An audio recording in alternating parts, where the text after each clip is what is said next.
हमें पता है मुल्क क्या है, हमें पता है मुल्क की कीमत क्या होती है। हम समझते हैं कि ये धरती क्या है, हम समझते हैं कि हमने कुर्बानियाँ दी हैं और ये हमारी आर्मी है, ये हमारा इंस्टीट्यूशन है। आप पे 3 साल रहना है, उसके बाद आपने चले जाना है, हमेशा के लिए हमने रहना है। तो हमें मत तंग करो। अगर हमें तंग करने की कोशिश की तो हम आपकी भी इंसेंट बजा देंगे। अस्सलाम वालेकुम। होशियार होशियार होशियार आसिफ जरदारी साहब ने आज एक और बयान जारी कर दिया। ये जो पहला स्टेटमेंट अभी आपने सुना, इसके बाद तो वो पाकिस्तान में रह नहीं पाए। उन्होंने कहा था कि आपके पास तो 3 साल हैं, हमने हमेशा रहना है, लेकिन आज वो कहते हैं कि आप हमेशा रहिए, अभी तो कम अज़ कम मत जाइए, क्योंकि दहशतगर्दी के ख़िलाफ़ जंग जो है बहुत नाजुक मोड़ के ऊपर है और आप फ़ौज जो है पाकिस्तान की वो हरावल दस्ते का काम कर रही है। तो ऐसे मौके के ऊपर अगर फ़ौज की क़यादत जो है उसमें तब्दीली की गई तो इसके काफ़ी दूर रस नताइज हो सकते हैं। तो वो चाहते हैं कि जनरल राहील शरीफ जो हैं अभी अपनी रिटायरमेंट का जो फ़ैसला है, जिसे उन्होंने कहा कबल वक्त है, उसके ऊपर अभी रुक जाएं। जो एग्जैक्ट अल्फाज हैं वो मैं आपको पढ़ के सुनाऊंगा, बड़े मज़े के अल्फाज हैं। ये पाकिस्तान की पीपल्स पार्टी की बड़ी सोची समझी स्टेटमेंट है। ये आसिफ जरदारी साहब ने उस तरह नहीं किया कि किसी जलसे में खड़े होकर बयान दे दिया। वो पाकिस्तान से बाहर हैं और बयान भी फ़रतुल्लाह बाबर साहब की जानिब से जारी नहीं हुआ, बल्कि एक बड़ी हाई प्रोफाइल पर्सनालिटी हैं पाकिस्तान में, मीडिया से वाबस्ता है, उनके तवज्जुह से बयान बाहर से आया है और कहा यह जाता है कि इसके ऊपर बिलावल भुट्टो जरदारी और फरियाल तालपुर साहिबा, फरियाल तालपुर भी पाकिस्तान से बाहर हैं और शायद इस वक्त उम्रा अदा कर रही हैं, इन्होंने आपस में पहले कंसल्ट किया कि फ़ौज के साथ बड़ी दूरियाँ पैदा हो रही हैं और जो सिंध के अंदर मसाइल हैं वो भी बढ़ते जा रहे हैं। दूसरी तरफ नैब वाले इशू के ऊपर सिंध में तो पहले ही दबाव मौजूद था। आजकल नून लीग की क़यादत के दरमियान और फ़ौज के दरमियान लगता है कि दूरी पैदा हुई है, क्योंकि पहली दफ़ा पंजाब में हाथ डालने का जिक्र शुरू हुआ और जैसे ही पंजाब में हाथ डालने की बारी आई है वैसे ही मियाँ साहब ने, नवाज़ शरीफ साहब ने रिएक्शन इसके ऊपर दे दिया। तो जरदारी साहब ने ऐसे मौके के ऊपर एक ऐसा अल्फाज का चुनाव किया है कि आप सुनेंगे तो आपको हैरत होगी कि जिनको वो कह रहे थे कि आपके पास तो 3 साल है, मैंने यही रहना है, अब उनको वो अर्ज कर रहे हैं, बाकायदा बार बार दोहरा के 3 सफ़े का बयान है, लेकिन 3 दफ़े में 30 दफ़ा तो उन्होंने कहा होगा, 3 सफ़ात में 30 दफ़ा ये कहा होगा कि जनरल राहील शरीफ आप ही की वजह से सारा काम चल रहा है, अभी आप रुक जाइए, जाइएगा मत। एक जगह के ऊपर मैं अगर इन बयानात को पढ़ना शुरू करूं तो काफ़ी लंबे हैं, लेकिन कुछ चीज़ें पढ़ के सुनाऊंगा आपको। जनरल राहील शरीफ किसी बेखौफ और मुदब्बराना क़यादत में बहुत जल्द, जनरल राहील शरीफ की बेखौफ और मुदब्बराना क़यादत में बहुत जल्द ये जिद्दोजहद अपने मंतकी अंजाम तक पहुँचेगी। ये वॉर ऑन टेरर का जिक्र हो रहा है। दहशतगर्दी के खिलाफ जारी जंग के पस मंज़र में फ़ौज में क़यादत का तसलसल कौमी लाहे अमल के मुताबिक दहशतगर्दी को जड़ से उखाड़ने के लिए लाजमी है। वो कहते हैं कि क़यादत का तसलसल इस वक्त लाजमी है, ये ना हो कि आप चले जाएँ अभी। फिर आगे जाके वो कहते हैं समझते हैं कि कौमी तारीख के इस नाजुक मोड़ पर जनरल राहील शरीफ का ऐलान कबल वक्त है। वो कहते हैं कि आपने तो जाने की रिटायरमेंट का जिक्र करी है, तो बहुत कबल वक्त है, ये तो बड़ा एक हिस्टोरिक मोमेंट है, आपको तो जाना ही नहीं चाहिए, रुक जाना चाहिए। इसी तरह के बयानात हैं जी तीनों सफ़ात के ऊपर और बार बार दोहराए गए हैं।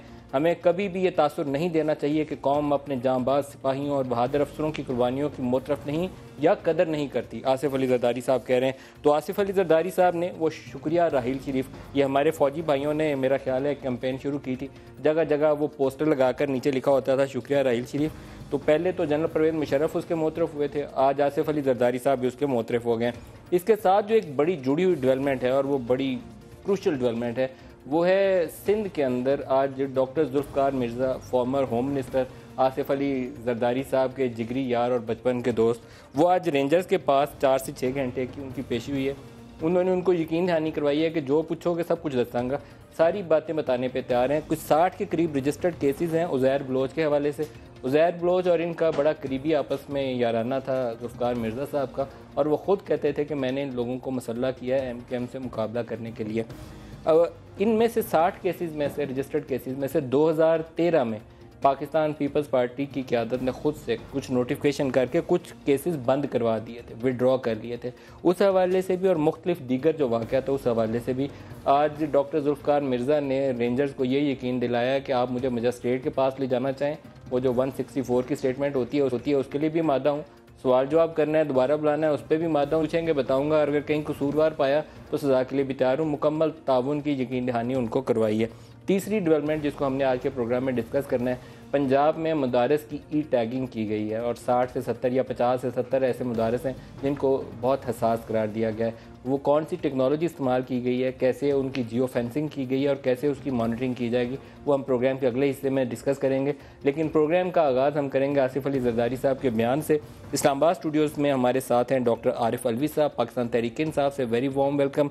इसके अलावा मौला बख्श चांडियो साहब हैं, पाकिस्तान पीपल्स पार्टी से हमारे साथ हैदराबाद से। मौला बख्श चांडियो साहब, आपको भी खुश आमदीद कहूँगा। दीगर मेहमानों को आगे चल के तारफ़ करवाता हूँ। लेकिन चांडियो साहब, आज तो आसिफ अली जरदारी साहब ने पाकिस्तान पीपल्स पार्टी की तरफ से शुक्रिया राहील शरीफ का स्लोगन नारा बुलंद कर दिया, ये क्या हुआ? मेरे ख्याल में बयान आया था जो शुरू में जिसका आपने तज़किरा किया है, उसमें राहील शरीफ का भी नाम नहीं है, जनरल साहब की भी किसी की बात नहीं थी। एक जनरल एक बयान था और उस जिस माहौल में था, सिंध में जो हालात थे, जिसमें जिस किस्म की सूरत हाल की, उसमें पार्टी के कायद थे, एक कौमी सियासतदान है, जलसे आम में बात करते उसमें की उस पस मंजर पे थे। शुक्रिया राहील शरीफ का बता दीजिए, जो आज का 3 सफ़े का बयान है वो तो पुराना बयान था। आप मेरे अभी ये बयान मैंने पढ़ा तो नहीं, आप मैं हैदराबाद में अभी मैंने आपसे सुना है, लेकिन हम सारा अरसा आप देख लें, सारा अरसा देख लें पीपल्स पार्टी के रहनुमाओं की जो नाते जो हमारे प्रोग्राम में, जो मैं भी आता हूँ, मेरी भी एक तस्लीम शुदा हैसियत होती है पार्टी में, इस वक्त भी नुमाइंदगी कर रहा हूँ। हमने हर वक्त कहा है कि जनरल राहील शरीफ का ये कारनामा है, दहशतगर्दी के खिलाफ जो जंग है। हुकूमत की बात मैं कहता रहा हूँ कि हुकूमत नून लीग की है, लेकिन ये सहरा जनरल राहील शरीफ के, तो क्या तब हम नहीं थे? या इस बयान की जैसे मैं बात कर रहा था, हमेशा हमने हिमायत की है, हमेशा जो अच्छे काम में उनकी हिमायत की है, आप आज भी उसी को देखना चाहिए। लेकिन चांडियो साहब, ये दिलों की तब्दीली हुई कैसे? ये चेंज ऑफ हार्ट्स ओवरनाइट हुआ नहीं है। इसके ऊपर रहमान मलिक और कई आपके दीगर सीनियर लोग बड़े अरसे से वो पिंडी और इस्लामाबाद के दरमियान, वो मुझे मालूम है कि वो एक राब्ताकार का काम कर रहे थे, ये हुआ कैसे? मुझे देखिए, ये दिलों की बात नहीं होती। जो सियासतदान होते, जो कौमी रहनुमा होते, वो हालात के मुताबिक भी बात करते हैं, अपने तहफुजात हो तो उनका भी तस्करा करते हैं। इसमें दिल की कोई बात नहीं होती कि सियासतदान जो बात कर रहे हैं, आज जो नवाज शरीफ साहब लेब के लिए बोलेंगे वो कोई उनकी दिल टूटने की बात है, या कल तक उनका कोई प्यार की पेंगे थी, तहरीक इंसाफ यू टर्न लेती रही है सारी जिंदगी, इस अंदाज से उसको नहीं लिया जाए था। लेकिन जो वक्त के मुताबिक जो बयान होते हैं वो दिए जाते हैं। रहनुमा बात कर, हम मजमूई तौर पर पाक फौज के इदारे के खिलाफ कभी भी नहीं रहे। हमने कभी इस किस्म की सूरत हाल का तस्करा नहीं किया कि मैं मजमूई तौर पर। आरिफ अलवी साहब से पूछते हैं, आरिफ अलवी साहब, आसिफ जरदारी साहब का बयान, अगर वो पहले वाला बड़ा इंपॉर्टेंट था तो ये उससे बढ़कर इंपॉर्टेंट है, बल्कि तारीखी है, क्योंकि ये अल्फाज मैं कम तौर पर पाकिस्तान पीपल्स पार्टी के लीडरान से सुनूंगा कि जब आर्मी चीफ को मुखातिब कर रहे हो तो अल्फाज एग्जैक्टली पढ़ रहा हूँ कि दहशत गर्दी के खिलाफ जारी जंग के पस मंज़र में फ़ौज की क़यादत का तसलसल कौमी लाहे अमल के मुताबिक दहशत गर्दी को जड़ से उखाड़ने के लिए लाजमी है। और वो कहते हैं कि आपकी रिटायरमेंट का तो बयान ही कब्ल वक्त है। ये शुक्रिया राहील शरीफ का नारा आज उन्होंने, क्या बात है जनाब, वाह वाह, मज़ा आया जनाब। ये यू टर्न का जिक्र कर रहे थे, मज़ा आया सुनकर ना इस बात का। अच्छा जी, मैं ये कह रहा हूँ कि ये इससे पहले ये बयान था जब डॉक्टर आसिम हुसैन और पीपल्स पार्टी की दुम पर पैर रखा, तब तो ये बयान था कि जी ईंट से ईंट बजा देंगे, और सारी हुकूमत के एतबार से सारी असेंबली जनाब वो उनको रेजोल्यूशन पास कर रही थी और ये कर रही थी, और बहुत बड़ा कन्फ्रंटेशन था। अब जो ये बयान आया है, तो ये चांडियो साहब की मैं बड़ी इज्जत करता हूँ, ये बयान आ गया, कोई बात कहीं हुई है और अब पार्टी इसको जस्टिफाई करती रहेगी। पार्टी पिछले वाले को भी जस्टिफाई कर रही थी, इस वाले को भी जस्टिफाई कर रही है। मैं ये समझता हूँ कि राहील शरीफ साहब ने जो अपनी क्लियर टर्म्स में ये बात कह दी कि जी मैं एक्सटेंशन नहीं चाहता, ये इन्होंने अपनी क्रेडिबिलिटी बढ़ाई है, क्योंकि पाकिस्तान के अंदर जब रिटायरमेंट का वक्त करीब आता है तो बड़ी पेशन गोइयाँ होती हैं, बड़ी जनाब अफवाहें चलती हैं कि ये कॉम्प्रोमाइज़ हो जाएगा, ये कॉम्प्रोमाइज़ हो जाएगा, हुकूमत ये बात मान लेगी और जिनका एक्सटेंशन हो रहा है वो ये बात मान लेंगे। तो मैं उसको कबल अज़ वक्त नहीं करार देता। इंडिया में कभी भी एक्सटेंशन वगैरह नहीं होते। मैं समझता हूँ राहील शरीफ साहब ने एक अपराइट सोल्जर की बात चले गए ना, हाँ, ये उन्होंने तारीफ की है ना सर, अनडाउटेडली एक अच्छा काम किया, उन्होंने तारीफ की, बहुत ही एक फैसला कुन, एक वो जो थे ना डिसीजन मेकिंग का एक कलीदी किरदार जो लीडरशिप का था वो उन्होंने दिखाया, कोई गुम की कैफियत नहीं रही। मगर इन्होंने कहा कि पीपल्स पार्टी का बयान तो आज मुझे लगा कि बिल्कुल ही एक वो उल्टी गंगा बहने लगी। वापस यू टर्न ले रहे हैं। मगर मैं आपसे ये बात करना चाहता हूँ कि पीपल्स पार्टी अपने लोगों के करप्शन के इश्यूज को प्रोटेक्ट करने के लिए it can go to any limit, चाहे वो प्राइम मिनिस्टर डिसमिस हो जाए, चाहे वो यानी उस हवाले से इम्यूनिटी, प्रेसिडेंशियल इम्यूनिटी को के मामले को इतना घसीटा जाए कि वो सारा ही टाइम लैप्स हो जाए और टाइम बार हो जाए। मगर यही डॉक्टर आसिम के हवाले से जो प्रोटेक्शन था, क्योंकि सिलसिले मिलते जाते हैं। और ये आपने जो दूसरी बात की उसकी तरफ बात जाती है कि डॉक्टर जुल्फिकार मिर्जा साहब बड़े बयान दे चुके हैं कि हुकूमत के दौरान आज ही पेशी हुई है, आज ही पेशी हुई है। तो मैं ये नहीं हंसीएगा, नहीं इस पे नहीं हंसीएगा। मैं आपको कुछ सुनवाता हूँ, फिर मैं दोनों से सवाल करूंगा। हम लोग न्यूज़ वाले हमेशा ये देखते हैं कि आज कौन सा इवेंट था, कैसी डेवलपमेंट थी, किसने क्या कहा था। तो आपको कुछ तस्वीर भी स्क्रीन पे हमारे प्रोड्यूसर साहब दिखाएंगे। ये उज़ैर बलोच के हवाले से गुज़श्ता रोज़ तो हम वो आपको बता रहे थे, वो बल्दिया फैक्ट्री फायर में वो जो JIT रिपोर्ट आई है जिसने डायरेक्टली MKM के उस वक्त के जो मुख्तलिफ लोग थे, उहदेदार थे, उनके ऊपर इल्ज़ाम आयद किया और बड़े सख्त तरीन अल्फाज में। और MKM की क़यादत के लिए लम्हा फ़िक्रिया है कि उस JIT रिपोर्ट को जब अदालत उस पर फैसला करेगी तो उनका क्या बनेगा। लेकिन पीपल्स पार्टी के लिए भी लम्हा फ़िक्रिया है कि उज़ैर बलोच जो कुछ बयान देंगे और पीपल्स पार्टी के सीनियर लीडरान के हवाले से जो कुछ कहेंगे उनका क्या बनेगा। डॉक्टर जुल्फ़िकार की पेशी के ऊपर तो मैंने आपको बताया कि उन्होंने मुकम्मल तौर पर 100% उन लोगों को यकीन दिलाया है कि मुझे स्टेट के पास ले जाएं, वहाँ बयान दूंगा, जो पूछना है वो बता दें, जो केसेस 2013 में विड्रॉ हुए थे उसका पूछना है वो बता दें, जो मैंने एज होम मिनिस्टर असला लाइसेंस जारी किए थे उसका पूछना है वो बता दें। सारी चीज़ों पे ताउन करूंगा, जब बुलाएंगे आ जाऊंगा। लेकिन हमने उनकी उज़ैर बलोच की बेटी का एक इंटरव्यू किया था छोटा सा, वो पहले आपको सुनवा दूँ और साथ प्रोड्यूसर साहब वो तस्वीर दिखाइएगा और फिर हम आगे गुफ्तगू बढ़ाते हैं। दिखाइएगा सर। किस किस्म के रिलेशन थे उनके जरदारी साहब के साथ? बहुत क्लोज रिलेशनशिप थे उनके साथ, यहाँ तक कि अद्दी फरियाल मेरे साथ, मेरी छोटी बहन के साथ ऊपर तस्वीर बनवाई है उसने, ये मेरे पास प्रूफ है। शर्मिला फारूक ने यहाँ तक कि मेरे पापा को ये भी कहा था मेरे पप्पो की शादी में कि यहाँ का डेकोरेशन मुझे बहुत पसंद आया, मुझे अपनी शादी में यही सब कुछ चाहिए। शर्मिला फारूकी साहिबा ने ये मेरे पापा से कहा था और पापा ने हमें घर में बताया था। हर एक दो रोज़ बात आती। कौन ज़्यादा था? शर्जिल मेमन और वो कादिर पटेल, सईद गनी, ये बार बार आते थे। जो लोग इनसे मिलने आते थे उनके लिए क्या कहेंगे? उनसे मैं ये कहूँगी अगर आप लोग अगर आप हमारे साथ नहीं दे सकते, इस तरह के बयान दे के हमारी दिल आज़ारी भी ना करें, खुदारा सच कहें। आपको दोबारा खुशामदीद कहते हैं। आप इस पे कमेंट करना चाहेंगे चांडिया साहब? मुझे इस बात का इल्म नहीं है, अभी वो बनाए गए हैं, अभी हम तो तरदीद करते रहे और कम से कम मैं बार बार कह रहा हूँ, ये मैंने कभी नहीं कहा कि उसको हम पहचानते नहीं है। मैंने हमेशा कहा है लियारी का बच्चा पीपल्स पार्टी में है, वो भी पीपल्स पार्टी में होंगे, लेकिन उन पर कोई पीपल्स पार्टी की जिम्मेदारी आयद नहीं थी, वो तंजीम के ओहदेदार नहीं थे। और मेरी तो खैर उनसे मुलाकात नहीं थी, लेकिन वो तंजीम के ओहदेदार नहीं थे, उन पर जिम्मेदारी नहीं थी। अब अगर उन्होंने राह अलग अपना ली, उन्होंने कोई रास्ता अपना सियासी अलग कर दिया है और हम उनसे अलग हो गए, वो सियासत हमारी नहीं है। अगर बंदूक की सियासत हमारी नहीं, लोगों पर तशद्दुद की सियासत हमारी नहीं और हम लातल्लुकी करें तो ये जुर्म तो नहीं है। कई लोग अलग हो जाते हैं, तो जब अलग हो गए तो उसके बाद लेकिन तमाम टॉप टियर आपकी जो जमात है, डिसीजन मेकर्स, वो सारे उसके घर बैठे हुए हैं, उसके साथ तस्वीरें खिंचवा रहे हैं, बच्चों को उसकी गोद उठाया हुआ है। इससे ज्यादा आपको और क्या चाहिए?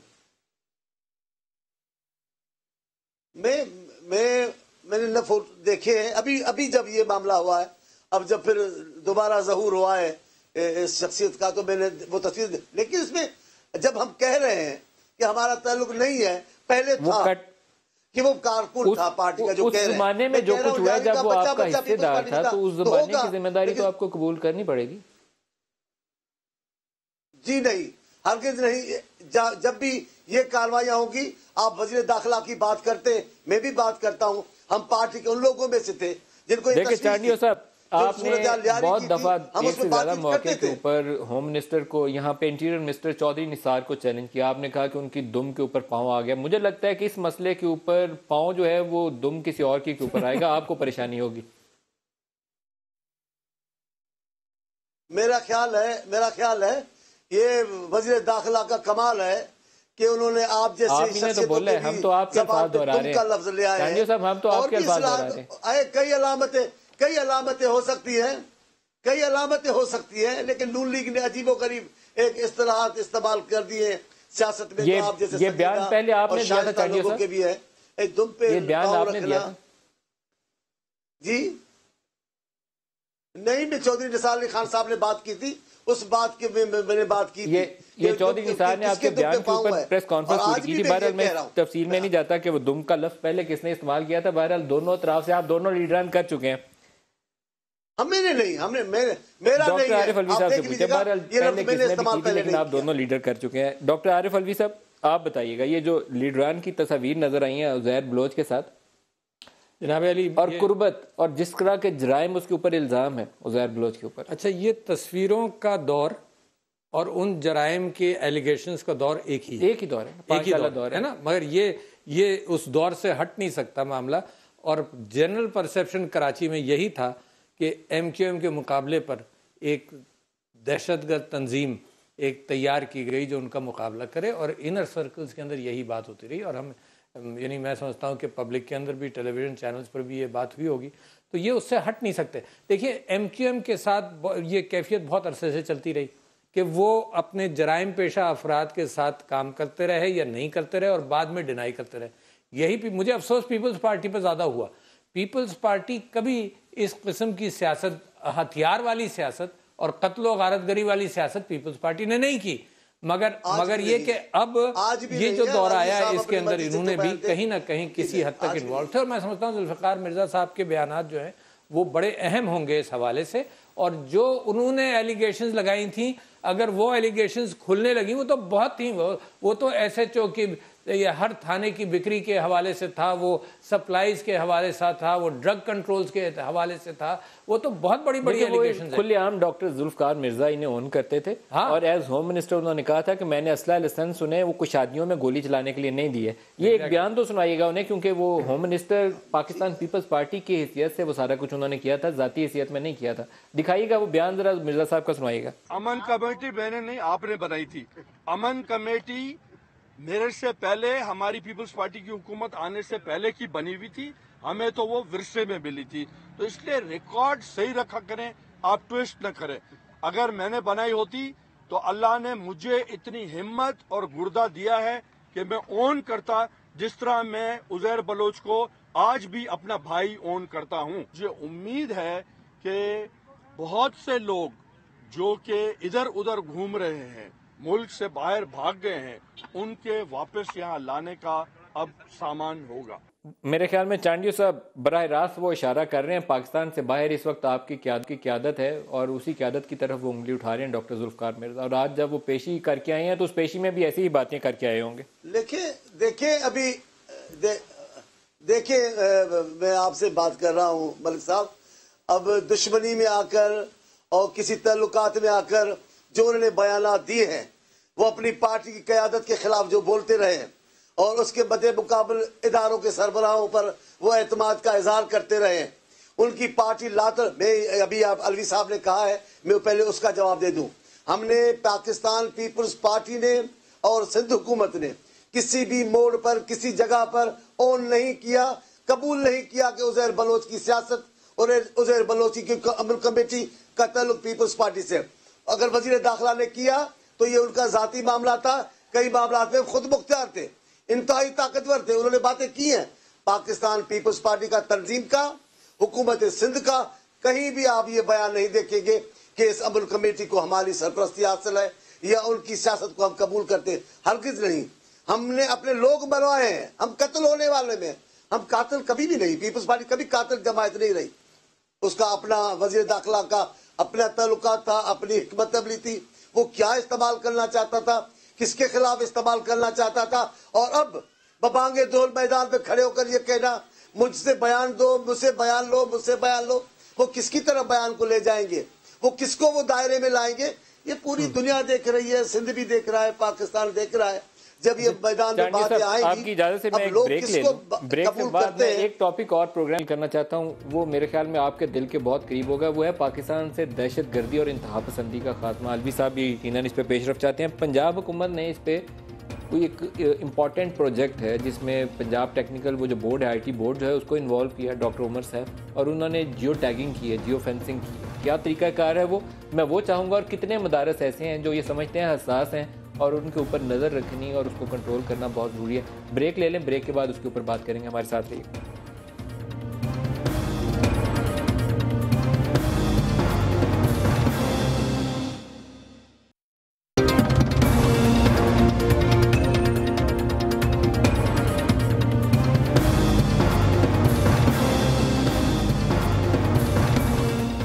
प्रोग्राम में दोबारा खुशामदीद कहते हैं। हमने आसिफ अली जरदारी साहब के बयान को अभी डिस्कस किया, जिसमें वो जनरल राहील शरीफ की बहुत सी तारीफ़ें भी कह रहे हैं और उनको कह रहे हैं कि अभी जाइएगा मत। ये बहुत सारे मसाइल से जुड़ा हुआ है, जिसमें पाकिस्तान पीपल्स पार्टी की सिंध हुकूमत और सिंध हुकूमत की कंटिन्यूएशन दोनों के साथ बहुत से सवालात हैं, वो आइंदा भी फिर किसी प्रोग्राम में डिस्कस करेंगे। लेकिन एक और बड़ा मसला जिसको जरदारी साहब ने इसी स्टेटमेंट में डिस्कस किया, जिसकी बुनियाद के ऊपर वो जनरल राहील को कह रहे हैं कि क़यादत की कंटिन्यूएशन बहुत ज़रूरी है, वो है ज़रब-ए-अज़ब पाकिस्तान में दहशत गर्दी के ख़िलाफ़ कार्रवाइयाँ। पंजाब, एक बहुत दफ़ा सवालात उठते हैं कि पंजाब में बेपनाह कई हज़ार मदारस हैं और ख़ास तौर पर सदर्न पंजाब, जहाँ इंतहा पसंदी पंजाबी तालिबान, ये लश्कर झंवी और दूसरे ग्रुप, एक ग्रुप जिसके ऊपर अभी पठानकोट वाला मसला, ये सारे पंजाब बेस्ड ग्रुप्स हैं। इसके ऊपर पंजाब हुकूमत क्या काम कर रही है, इसका एक जवाब, एक हिस्सा उसका जवाब का आज हमारे पास मौजूद है, जिसको हम डिस्कस करेंगे। प्रोग्राम में हमें ज्वाइन कर रहे हैं उमर सैफ साहब, जो चेयरमैन है IT बोर्ड पंजाब से। उमर सैफ साहब, आपको खुशामदीद कहूँगा। आपने जियो टैगिंग की है, कितने मदारस की और कितने इंतहापसंद मदारस आपने आइडेंटिफाई किए, थोड़ी सी वजाहत फरमाइएगा, तरीक़ाकार क्या इख्तियार किया आपने? जी अस्सलाम वालेकुम नदीम, बहुत शुक्रिया आपने मुझे अपने प्रोग्राम में मदऊ किया। और जैसा फरमा रहे थे, गवर्नमेंट ऑफ पंजाब एक्चुअली जो नेशनल एक्शन प्लान है उस पर तकरीबन 1.5 साल से बहुत सारा काम कर रही है। इसमें बहुत सारे महकमे इन्वॉल्व है, लॉ इन्फोर्समेंट एजेंसीज इन्वॉल्व हैं। हुकूमत पंजाब ने काउंटर टेररिज्म का नया पूरा डिपार्टमेंट खड़ा किया है, जो बहुत अच्छा है, टेक्निकली बहुत एडवांस्ड है और बिल्कुल नई रिक्रूटमेंट उसमें की गई है। इसी नेशनल एक्शन प्लान को जो है परसू करने के लिए। और दुरुस्त है। आप मुझे अपने डिपार्टमेंट की कार्रवाई के हवाले से बताइएगा कि आपने जियो टैगिंग कितने मदारस की? जी, ये तकरीबन 1.5 साल पहले फ़ैसला किया गया था कि 2 बड़े काम नेशनल एक्शन प्लान में किए जाएंगे।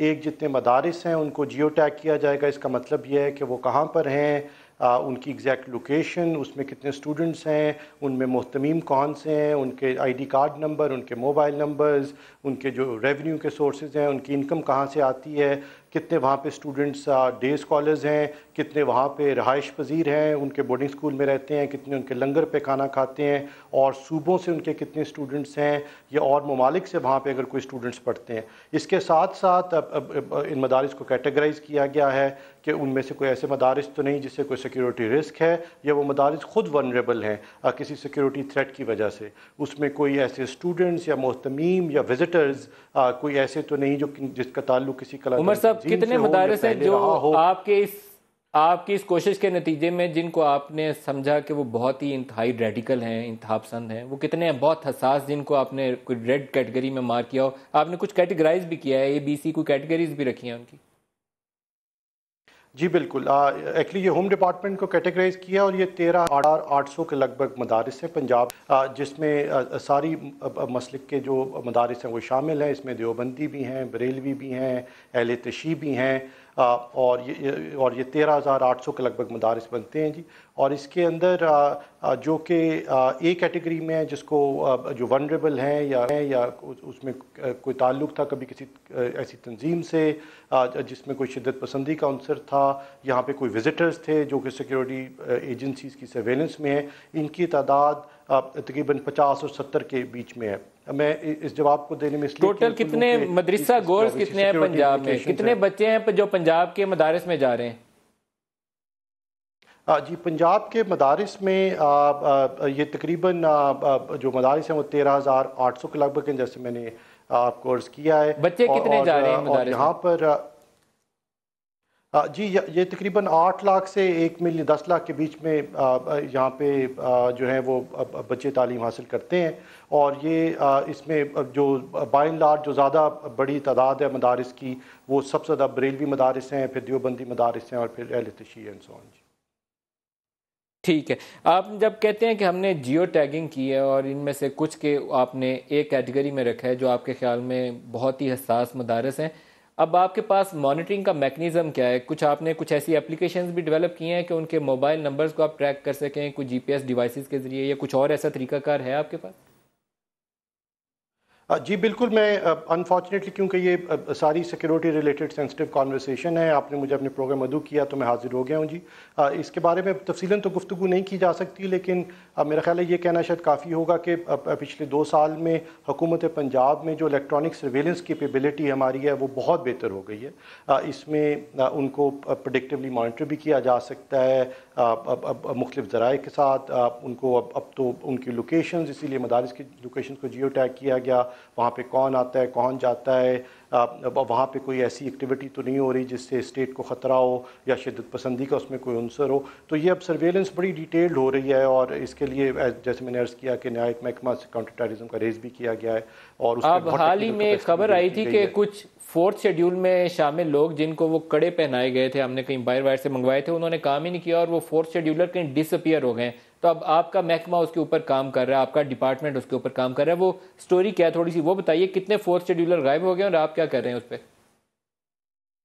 जी, इसमें 2 तरह की टेक्नोलॉजी इंटरवेंशन जैसे मैंने अर्ज़ किया, एक तो हमने मदारिस को जियो टैग किया, इसी तरह अखवान रेफ्यूजीज़ को बायोमेट्रिकली वेरीफाई और जियो टैग किया जा रहा है। पंजाब में तकरीबन 2.5 लाख के लगभग अखवान रेफ्यूजीज़ हैं।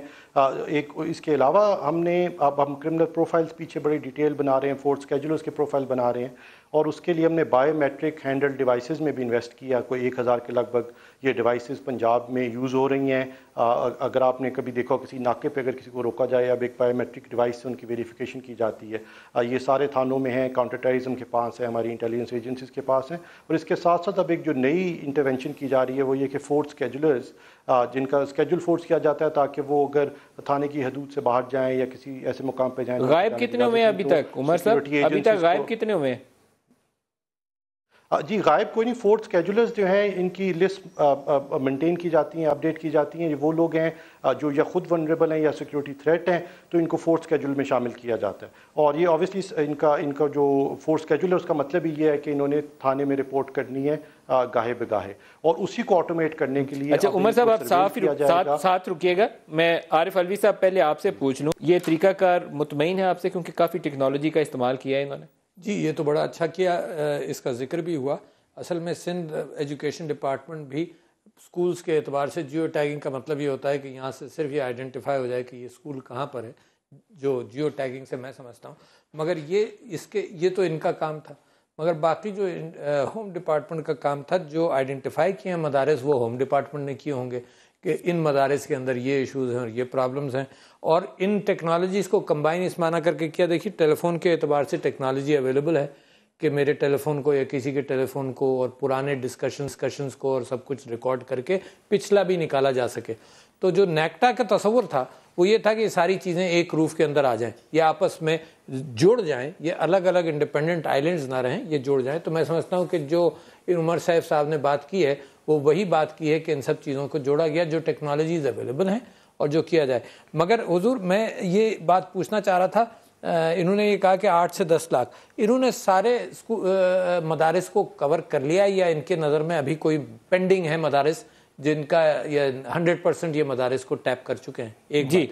दूसरी बात ये कि जो उसके अंदर एक्टिविटी है और जो वहाँ पढ़ाया जा रहा है, इसके अंदर एक ये चीज़ जहन में रखिएगा कि मदारिस ने जैसे इन्होंने आइडेंटिफाई किया, मैं समझता हूँ बिल्कुल मुनासिब किया कि आउट ऑफ 13,800 तकरीबन 50-70 ज़्यादा से ज़्यादा 200 हो जाएंगे। मगर ये मदारिस की तादाद कम है। जो बाकी मदारिस हैं उनके अंदर ये फीलिंग, इनको एहतियात रखनी चाहिए कि उनके अंदर ये फीलिंग नहीं हो कि सिर्फ मदारिस के पीछे पड़े हुए हैं, क्योंकि जो सारे टेररिज्म के अंदर जो वाकयात हैं उस मदारिस भी हैं। और बुनियादी बात तो यह है कि ऐसा रेडिकल एलिमेंट इनफिल्ट्रेट ना कर सके ऐसी जगहों के ऊपर, आपको उनके ऊपर नजर रखनी है। कारी हनीफ जलंधरी साहब हमें ज्वाइन कर रहे हैं। कारी हनीफ जलंधरी साहब आपको वेलकम करता हूं। हमने उमर साहब को साथ लिया हुआ है और वो एक अच्छा काम कर रहे हैं कि पूरे पंजाब के मदारिस की रजिस्ट्रेशन और उनका डाटा बैंक पूरा डेवलप कर रहे हैं। आप इसके ऊपर कोई कमेंट करना चाहेंगे? अच्छा स्टेप है। बिस्मिल्लाहिर्रहमानिर्रहीम। कोई इसमें उसूली तौर पर खिलाफ नहीं, कोई इश्काल नहीं। ये तो पाकिस्तान में जितने इदारे हैं तमाम का डाटा होना चाहिए, तमाम के बारे में डिटेल मालूमात होनी चाहिए। मगर सिर्फ मदारिस का नहीं, उसमें जरा स्कूल्स का, कॉलेजेस का, यूनिवर्सिटीज़ का भी, और इसके अलावा जो दीगर तंजीमें या इदारे हैं उनका भी पूरा डाटा होना चाहिए और हकायक पर मबनी होना चाहिए, फर्जी नहीं होना चाहिए। बिल्कुल, ये आपकी मुनासिब बात है। एक सिर्फ चीज़ और फरमा दीजिएगा, बाज़ जगहों के ऊपर, ये मैंने जानबूझ के सवाल उनसे नहीं पूछा उमर सैफ साहब से, कुछ गैर मुल्की तालिब इल्म भी यहाँ पढ़ रहे हैं और कुछ ऐसे हैं जिनका वीज़ा भी एक्सपायर हो चुका है, और बाज़ ऐसी जगह हैं जो सेंसिटिव हॉट स्पॉट्स जो होते हैं ना, हमारे सदर्न पंजाब में कुछ इलाके हैं, वो वहाँ पर उनका मौजूदगी जो है वो भी मानी खेज़ है। उसके ऊपर कुछ मदारस को खुद से हिकमत अमली अपनानी चाहिए कि जो गैर मुल्की स्टूडेंट्स हैं, जिनके ऊपर इंतहा पसंदी का शुबा है, जिनके वीज़ाज एक्सपायर हो चुके हैं, उनको एटलीस्ट वापस भेजने का कुछ किया जाए। देखिए, पहली बात तो यह है कि अब गैर मुल्की तलबा पाकिस्तान में आटे में नमक के बराबर है तो सही, बहुत बड़ा इनाम, नमक के बराबर भी है, तो है सही, अभी खत्म नहीं से आटे में नमक, और जो है उनके पास बाकायदा वीजा है, और जिनके वीजे एक्सपायर है उनकी बाकायदा एप्लीकेशनें वज़ारत दाखिला में गई हुई है। मुतल्लिका महकमों को चाहिए कि वो अपने गुड गवर्नेंस करें, तर्ज हुकूमत को बेहतर करें, वो इन टाइम उनको जवाब दें वीजा मंजूर नहीं हुआ। और फिर इसके बाद ये बात भी आपके पेश नजर है कि हमारे यहाँ जो नेशनल प्लान आया पिछले 1.5 तकरीबन हो गया है, कोई दिन नदीम साहब ऐसा खाली नहीं जाता कि मदारस के अंदर एजेंसियों के लोग एक से ज्यादा डेली में आते हों, और उनके पास पूरा डाटा मौजूद है। और हमने खुद तो ये तामुन किया कि हमारे इल्म में आया कि सिंध में एक मदरसा था, उसमें चंद तलबा के वीजे एक्सपायर हो गए थे। हमने गवर्नमेंट से कहा इनके वीजों में तोसी कर दें, उनका नहीं, आप इनको वापस भेज दें। हमने उनको वापस भेज दिया। गवर्नमेंट निशानदेही करे कि फलां का, ऐसी फर्जी कहानियां ना करें। मैं कहता हूं कि दुनिया को इस्लाम फोबिया से भी निकलना चाहिए, मदारिस फोबिया से भी निकलना चाहिए। बहुत शुक्रिया आपका कारी हनीफ जलंधरी साहब। चांडियो साहब से भी जवाब ले लें। चांडियो साहब, हैदराबाद और सिंध में भी काफ़ी काम हुआ है जियो टैगिंग के हवाले से। हैदराबाद के हवाले से आप क्योंकि खुद लोकल मौजूद हैं, आप थोड़ी सी वजाहत फरमाइएगा, मुकम्मल 100% ये काम कर चुके हैं? मेरे ख्याल में यहाँ काफ़ी हद तक, जो कल मैंने उनके जो जिम्मेदार हैं उनसे पूछा है, काफ़ी हद तक काम हो चुका है। और तकरीबन रजिस्ट्रेशन जो है मदरसों की वो भी काफ़ी हद तक हो चुकी है। ये स्कूलों के हवाले से आपने बात की, उसकी भी कल रिपोर्ट काफ़ी हद तक है। लेकिन मैं नदीम साहब, मैं एक और बात करना चाहता हूँ, ये है फौरी और हंगामी इकदाम कि आप फौरी तौर पर, क्योंकि सूरत हाल ऐसी आई है, तो हम इंतज़ामी लिहाज से फैसले करें और कुछ कदम उठाएं और सिक्योरिटी की चीज़ों को बढ़ाएं और उन पर नज़र रखें हर चीज़ पर। ये बात तो ठीक है, लेकिन देखना ये है कि ये चीज़ें बढ़ती क्यों है। अगर उनकी तरफ हमारी निगाह नहीं है, हमने अगर उस बात का इलाज नहीं किया, असबाब पर जब तक आप नहीं जाओगे तब तक, अब मिसाल चोरी के असबाब है, अब असबाब दूर नहीं करोगे तो कोई भी कानून, कोई भी आपकी सख्ती चोरी को नहीं रोक पाएगी। इस अंदाज से ये भी इंतहा पसंदी की सोच जो है, ये जो आप मदरसों को भी अगर कसूरवार करार दे, जो बताया भी जाती है, और कई जगहों पे वैसे मदरसे हैं भी, ये सोच कैसे रुकेगी, इस नजरिए को कैसे रोका जाएगा, इन लोगों को कैसे, ये नीचे सतह तक लोगों के गलियों में, घरों में बात आ गई है, छुप के अल्फाज दूसरे इस्तेमाल करते हैं। मैं सिर्फ एक छोटा सा जवाब उमर सैफ साहब से ले लूं, फिर मैं उमर सैफ साहब को खुदाफिज कह दूंगा। उमर साहब, ये फरमाइएगा कि पंजाब में कितने मदारस अभी रजिस्टर्ड होने से रह गई? अलवी साहब का सवाल था कि 8 से 10 लाख जो तालिब इल्म है, 13,800 मदारस की आपने जियो टैगिंग की, कितने मदारस इसके अलावा हैं पंजाब में? जी, एक तो मैं 2 चीज़ें क्लैरिफाई करना चाहूँगा। एक तो ये कि 100% मदारिस पंजाब में रजिस्टर हो चुके हैं, हमारे रेडार पे हैं। हमारे पास उनके पास बहुत डिटेल्ड इन्फॉर्मेशन उन सब मदारिस के बारे में है। और जैसे काजी साहब फरमा रहे थे कि अगर कभी भी किसी मदरसे को विज़िट किया जाए तो अब हमारी एजेंसीज फुली इक्विप्ड हैं with all the data that they need to make sure कि हमारे मदारिस जो हैं ये शिद्दत पसंदी से पाक हैं और वल्नरेबल नहीं है किसी शिद्दत पसंदी को। एक तो मैं ये क्लैरिफाई करना चाहता था। दूसरा, आप जो काजी साहब ने भी फरमाया और अलवी साहब भी फरमा रहे हैं, जिनसे मेरी बड़ी पुरानी दोस्ती है, कि हमें बहुत केयरफुल रहना है कि हम मदारिस को अनफेयरली ब्रांड ना करें टेररिज्म के साथ। और ये बिल्कुल दुरुस्त बात है। 13,800 मदारिस में से अगर 50 या 70 मदारिस ऐसे हैं जो कि एक कैटेगरी में, ये 0.5% बनता है, ½ ये बड़ी खुशाइंद बात है। मदारिस अपनी कम्युनिटीज़ में बड़ा पॉजिटिव रोल अदा करते हैं, उनका हमें पूरा ताउन हासिल है। और ये एज ए सोसाइटी, चांडियो साहब जैसे फरमा रहे थे, हमें मिल के इस माशरे से जो शिद्दत पसंद, जो बहुत ही एक स्मॉल माइनॉरिटी में है, 0.5%, ½ उसका मुकाबला करना। और मेरा ख्याल है उसके लिए उमर सैफ साहब, आपका बहुत शुक्रिया, आप हमारे साथ रहे। एक करीब आ गई है, लेकिन जो चांडियो साहब का सवाल है वो पंजाब हुकूमत के लिए और हमारी सियासी लीडरान के लिए अभी भी मौसर है। वो ये है कि हमें 250 या 150 अरब रुपया ऑरेंज लाइन पे लगाना चाहिए, या ये जो 10 लाख बच्चे मदारिस में जा रहे हैं इनके लिए अच्छे स्कूल या इन्हीं मदारिस को रिफॉर्म करके रेगुलर इनको स्कूलिंग का बंदोबस्त करना चाहिए। प्रायोरिटीज़ हमारे सामने है, कोई मुश्किल इसका जवाब भी नहीं आसान है। पहली जमात के बच्चे से भी पूछेंगे वो जवाब भी दे देगा, लेकिन पंजाब हुकूमत को अभी तक इसका जवाब मालूम नहीं है। अभी ब्रेक ले लें, ब्रेक के बाद दोबारा इस पर बात करते हैं।